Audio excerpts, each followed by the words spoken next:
Bonjour Dominique Régnier. Bonjour, merci beaucoup d'avoir accepté notre invitation. Vous êtes politologue, professeur des universités à Sciences Po, directeur général de la Fondapol. Et vous publiez une étude sur la loi fin de vie que le Sénat est en ce moment en train d'examiner. Les lois fin de vie, j'allais dire un texte sur l'aide à mourir, un texte sur les soins palliatifs. Ces textes, pour vous, ils ne répondent pas à une demande sociétale ? Non, c'est ce qui m'impressionne dans la première évaluation de la situation. Il y a un discours qui ne repose sur aucune information documentée, qui est que la société française serait en attente d'une légalisation de l'euthanasie et du suicide assisté. Non, ce qui ressort de l'étude, on a quand même interrogé plus de 3000 personnes, on a posé plus de 30 questions, parce qu'il faut rentrer un peu dans les détails quand on veut savoir cela. Ce que demandent les Français, c'est que les soins palliatifs soient disponibles aujourd'hui pour tous ceux qui en ont besoin. Il faut rappeler qu'en France, chaque année, il y a 180 000 personnes qui meurent sans pouvoir accéder aux soins palliatifs alors qu'ils en ont besoin. Il y a un déficit considérable en termes de soins palliatifs. Et il y a une incompréhension fondamentale dans la société face à cette idée de passer d'abord par la légalisation de l'euthanasie et du suicide assisté, et non pas par la mise en place des soins palliatifs sur tout le territoire. Ce décalage, il fait naître une inquiétude. Parce que chacun a assisté au débat parlementaire sur le budget. Chacun sait que notre budget, nos comptes sont en difficulté, en particulier nos comptes sociaux. Et on s'inquiète, on imagine qu'il pourrait y avoir une sorte d'ajustement par l'euthanasie et les suicides assistés de malades que nous ne pourrions plus prendre en charge. On va revenir là-dessus, Dominique Régnier, mais quand vous dites que ça repose sur aucune étude sur le fait que c'est une demande de la société, ces lois, elles viennent quand même après une convention citoyenne qui, à 76%, a dit que l'aide active à mourir devrait être ouverte. Pour vous, il ne faut pas tenir compte de ça ? Non, ça fait partie des informations que nous avons à disposition, mais vous avez 47 millions d'électeurs en France. On peut tirer au sort 180 personnes pour faire une convention citoyenne. Moi, je pense que ce sont des méthodes utiles qui nous renseignent sur la manière dont les personnes qui sont tirées au sort, lorsqu'elles discutent pendant quelques jours, eh bien, se représentent le problème et en discutent. Mais ça n'est pas ce qui répond à la complexité d'une société et à la radicalité. Pardon, Dominique Régnier, je vais être volontairement un peu provocatrice, mais en quoi la convention citoyenne ne reflète pas autant ce que dit la société que votre étude qui dit qu'il n'y a pas de demande sociétale? En fait, ce qui compte, c'est d'arriver à poser toutes les questions que suscite une telle réforme. Je vous donne deux exemples. Quand on observe ce qui se passe dans les pays qui ont légalisé l'euthanasie et les suicides assistés, il y en a 10. Il n'y en a pas tant que ça, il y en a 10. Il y a une évolution qui se caractérise par le recours massif à l'euthanasie et au suicide assisté. Est-ce que nous avons discuté de cette massification ? Si nous considérons ce qui s'est passé aux Pays-Bas, où il y a maintenant 10 000 euthanasies par an, en France, nous en aurions à peu près, si je regarde les proportions, 60 000, 70 000. Est-ce que l'on sait ça? Et qu'est-ce que ça veut dire d'avoir 70 000 euthanasies par an? Est-ce que ça rentre dans notre système mental philosophique? Deuxième exemple, c'est quand même beaucoup. Deuxième exemple, est-ce que nous avons réfléchi au fait qu'aujourd'hui, l'euthanasie et le suicide assisté, dans le code pénal, ce sont des crimes. Ce sont des crimes pour empoisonnement, ce sont des crimes, y compris avec préméditation, donc assassinat. Donc dans le code pénal, aujourd'hui, c'est puni tout cela, même quand il y a le consentement. Donc il va falloir changer le code pénal. Mais pardon, mais l'euthanasie et suicide assisté, ce sont des mots qui, à l'heure actuelle, ne figurent pas dans la loi. Mais il s'agit de ça. Donc pour vous, c'est une manière déguisée je trouve de légaliser l'euthanasie et le suicide assisté. C'est ce qui va se passer. Ça, c'est un point important, Oriane, que vous soulevez, parce que une des raisons pour lesquelles on n'a pas bien perçu l'état de l'opinion publique, c'est parce qu'on n'a pas employé les mots.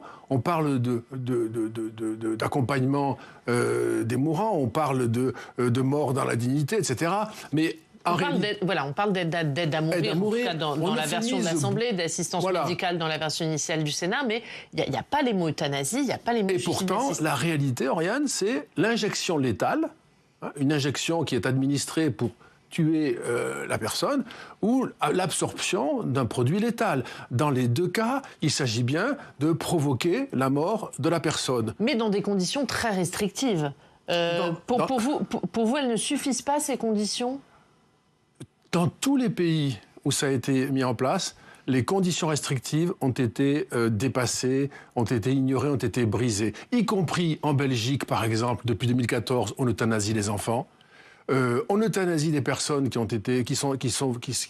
souffrent d'un handicap. On euthanasie des personnes qui sont en dépression. Donc en fait, euthanasie des couples. Vous voyez, toutes les limites. On euthanasie des personnes parce qu'elles sont plus pauvres, qu'elles ne peuvent plus payer leurs soins. C'est le cas au Canada, c'est le cas au Québec.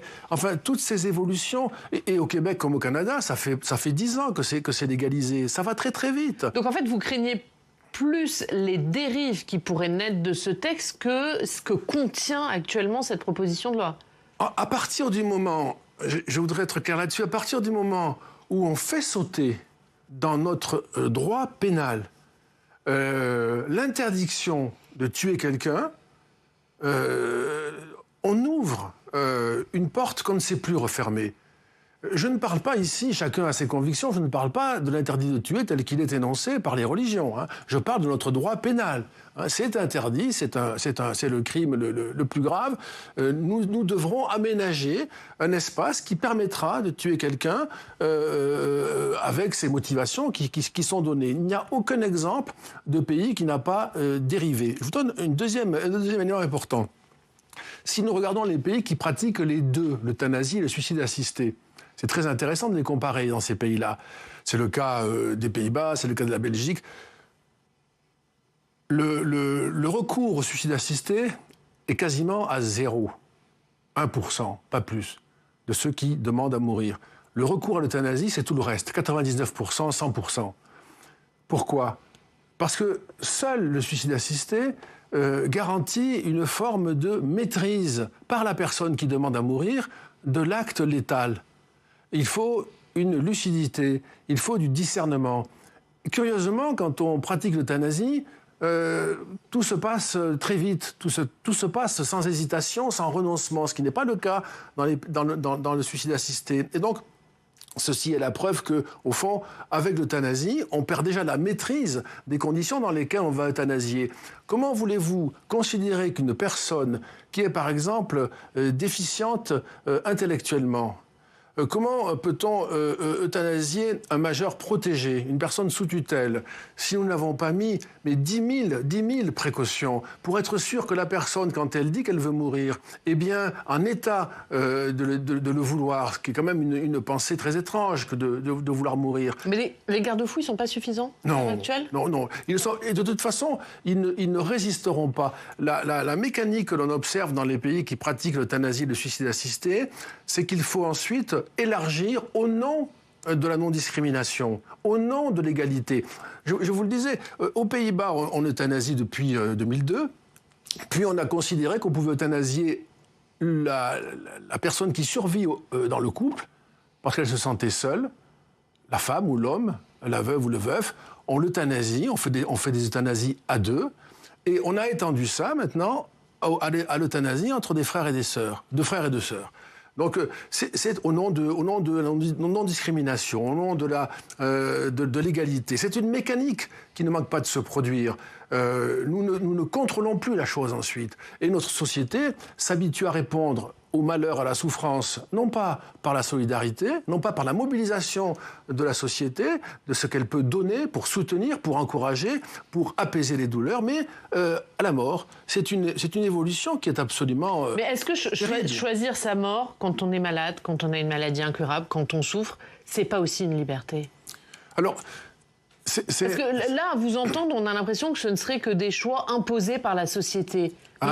Il y a des personnes aussi qui demandent à choisir leur mort. Je ne peux pas contester ce que vous dites. Je ne peux pas le contester.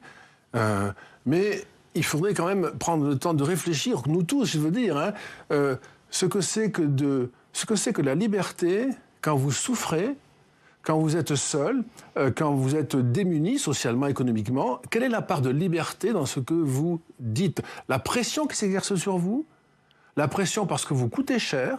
Je suis désolé de dire, c'est très triste de dire cela, mais ça joue un rôle très important. Lorsque les assurances ne veulent plus financer vos soins, lorsque vous êtes victime d'une maladie chronique qui ne va pas guérir et qui coûte cher, on ne peut plus assurer vos soins, lorsque même parfois c'est très triste et très sordide, la famille est pressée de vous voir partir parce que vous consommez les ressources sur lesquelles elle comptait. Il y a des enjeux d'héritage qui vont intervenir. 70% des personnes que nous avons interrogées craignent les conflits au sein des familles. Comment les familles vivent l'après-euthanasie? Il y a des traumatismes qui sont postérieurs à cela. On va découvrir tout cela, on ne l'a pas pensé. La liberté de demander sa mort parce que l'on souffre, parce que l'on est malade, elle peut être reconnue. Mais il faut quand même insister sur ce point. Est-ce qu'il est cohérent de considérer que la liberté individuelle peut amener une société à changer ses règles fondamentales? C'est une question philosophique de base, ça. Nous devons reconnaître la liberté individuelle. Mais est-ce que nous devons reconnaître la liberté individuelle au point d'accepter que des demandes individuelles produisent le bouleversement de règles fondamentales sans que nous ayons été tous consultés, au fond? Mais vous dites, parce que vous dites dans l'étude, vous parlez d'une société, je vous cite, prise de vitesse, qui n'a pas été informée, qui n'a pas eu le temps de réfléchir, ni au texte de la proposition de loi, ni à ses conséquences. La première tentative de légiférer sur la fin de vie, elle date pas d'hier, elle date de 1978. Le début de la Convention citoyenne d'Emmanuel Macron qui a abouti à cette loi, c'est décembre 2022. On ne peut pas dire qu'on soit allé très très vite sur le sujet. C'est-à-dire que ce que vous évoquez là, c'est des choses différentes. La réflexion sur l'accompagnement des mourants, effectivement, elle est très ancienne et elle a trouvé un aboutissement législatif dans une série de textes dont les deux derniers sont les plus fameux, la loi Leonetti et la loi Claes-Leonetti, qui ont d'ailleurs été approuvés quasi à l'unanimité. Alors que cette proposition de loi dont nous parlons à l'Assemblée nationale en première lecture, elle a été approuvée par 305 députés sur 577. Je fais une petite référence à ce que disait hier la présidente de l'Assemblée nationale parce que ce qu'elle a dit était faux. Elle a dit approuvé par une large majorité non. 305 députés sur 577, si je calcule, ça fait 52,8%. C'est une minuscule minorité sur un sujet majeur. Eh bien, nous avions abouti à un résultat, les lois Leonetti et Claes-Leonetti, le non-acharnement thérapeutique, la sédation profonde et prolongée jusqu'au décès dans les cas les plus définitifs. Nous étions d'accord là-dessus, nous avions un équilibre parfait. Nous traitions tous les problèmes. C'est là qu'il y a une étrangeté. Pourquoi remettre ce sujet sur la table alors que nous étions arrivés en 2016, c'est pas si vieux, à un équilibre tout à fait satisfaisant entre les sensibilités et les attentes d'une société comme la nôtre. Donc pour vous, fallait pas toucher à la loi Claes-Leonetti. Faut pas chercher à aller plus loin. C'est-à-dire qu'on est quand même, on a fait des progrès collectifs et encore une fois dans un vrai consensus, avec une pacification des esprits, une acceptation. Ça ne peut pas répondre à tous les cas, c'est certain. C'est impossible. Mais là, maintenant, nous allons créer une situation inverse si nous avons cette loi. Un déséquilibre tout à fait inverse. Et malheureusement, moi, en tout cas, je crois que c'est ce que nous enseignent les 10 pays qui pratiquent l'euthanasie et le suicide assisté, qui ensuite se retrouvent sur une pente qui n'arrive plus à remonter. Songez que, quand même, au Canada, au Québec, on euthanasie pour des raisons économiques et sociales. Parce que des personnes sont seules, éprouvent trop de solitude.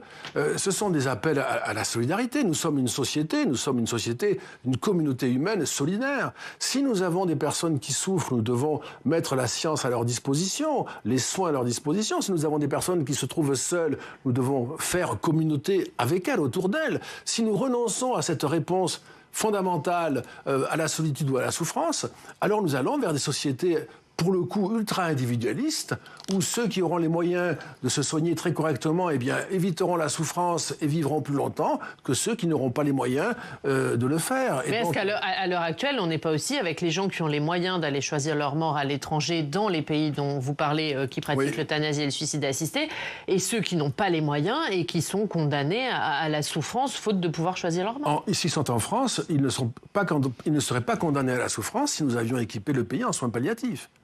Et la centaine de Français qui vont à l'étranger pour obtenir une mort administrée, eh bien, d'une certaine manière, ça fait partie de l'équilibre du système. On ne touche pas à l'essentiel, qui est la préservation de notre règle. Mais est-ce qu'on peut opposer les deux? Parce que c'est un peu aussi à la lecture de votre étude. Vous dites, vous nous l'avez dit, il y a d'abord les soins palliatifs. Il faut miser sur les soins palliatifs.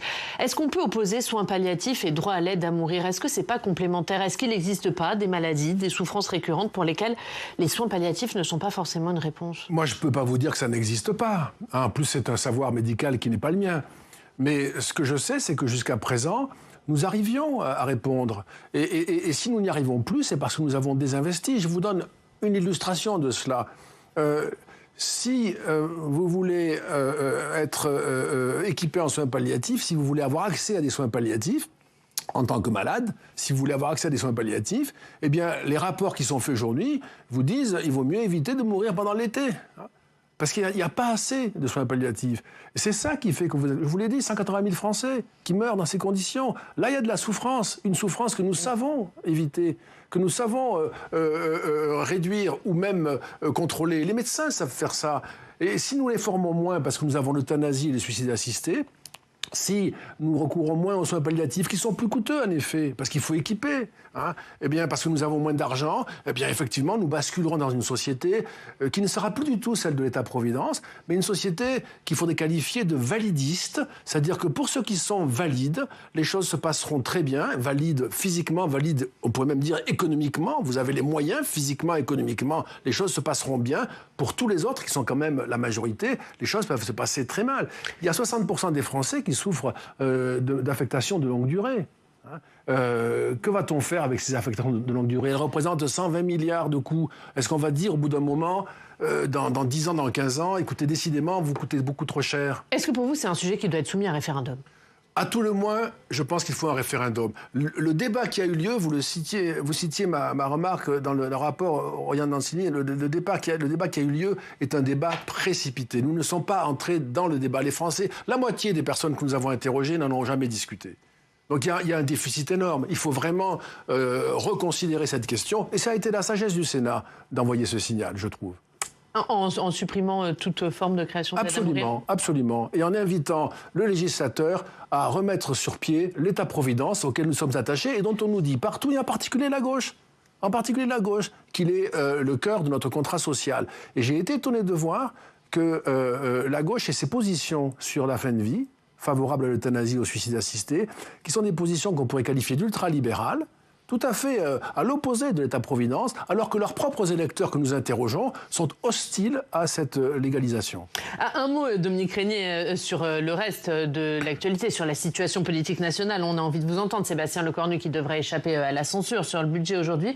Il a réussi son pari, il a employé la bonne méthode pour vous?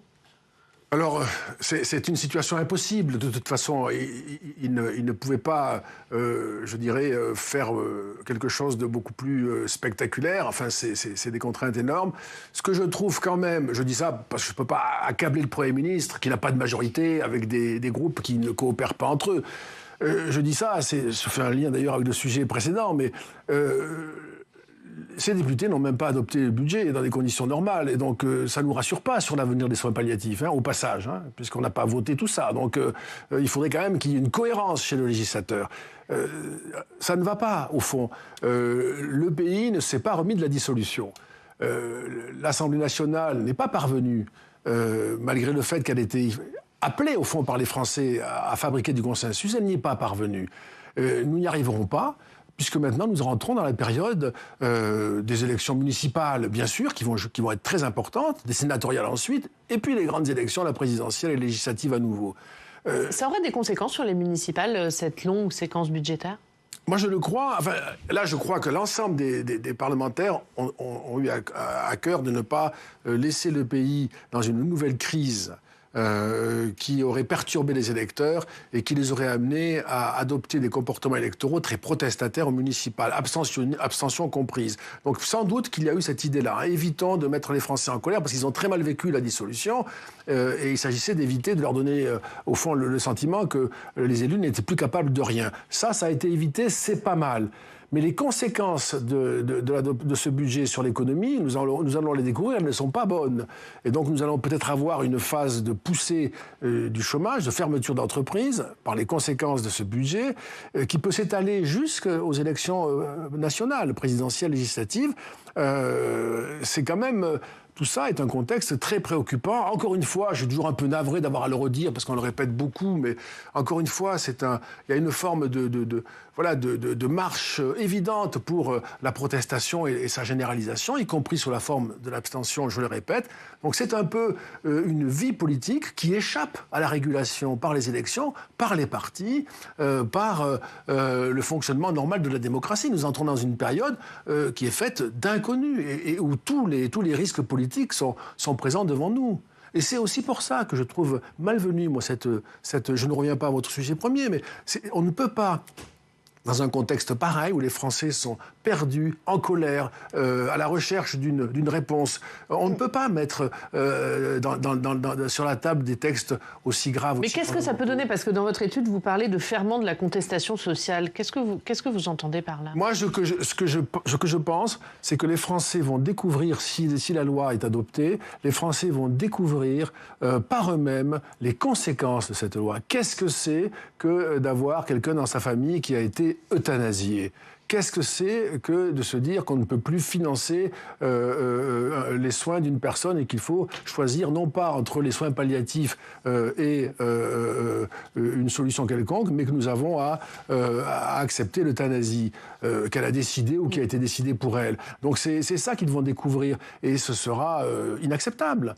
Et c'est simplement, ce sera trop tard, on aura déjà voté la loi. Merci Dominique Régnier, merci beaucoup. Votre étude, les Français n'approuvent pas la proposition de loi visant à légaliser l'euthanasie et le suicide assisté pour la Fondapol. Et puis je signale que votre prochain livre sort le 5 mars, Accompagner ou provoquer la mort. Ce sera aux éditions de l'Observatoire. Merci beaucoup Dominique Régnier d'avoir été notre invité. On regarde ce qui fait la une dans nos régions.